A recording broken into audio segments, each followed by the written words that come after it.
an alert day, which it's been, and tomorrow we added that one in there because we have that second round that's going to roll in possibly during our morning drive. So you want to make sure you tune in to First News tomorrow morning.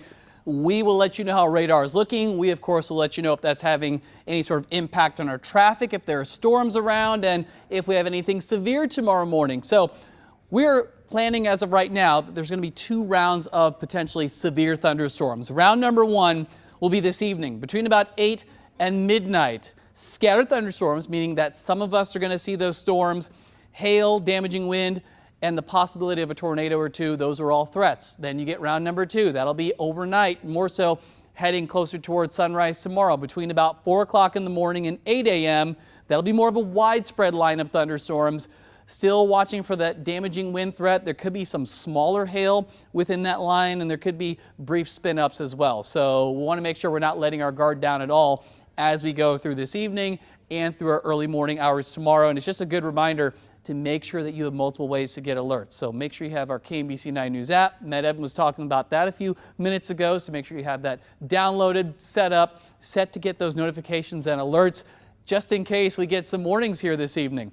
The bulk of the areas you can see, we're in orange, so we've got that medium threat for severe weather.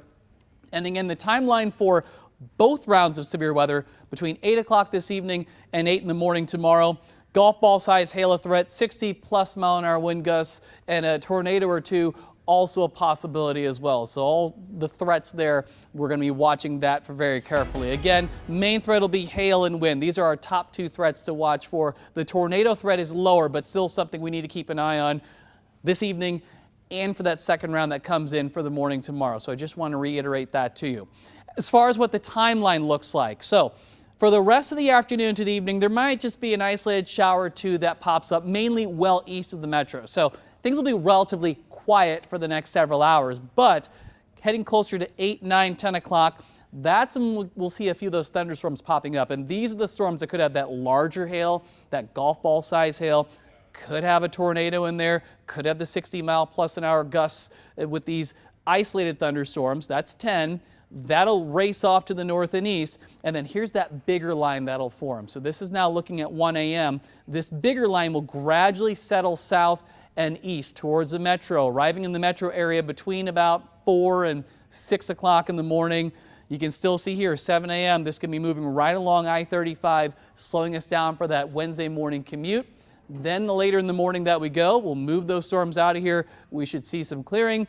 It'll be a windy but quieter afternoon, certainly compared to what we could see in the morning. So on your 9-day forecast, tomorrow it's an alert day. We'll have that severe weather threat, that line of thunderstorms in the morning, primarily before 9 a.m. After that, we should get some sunshine, 70 degrees tomorrow afternoon. And look at that southwest wind. It'll be gusting up near 35 miles an hour.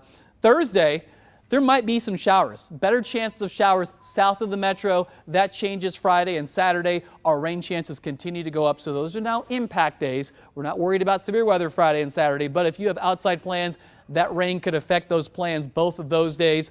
We'll see if any showers linger into early Sunday morning. Sunday should dry out, and then look at next Monday and Tuesday.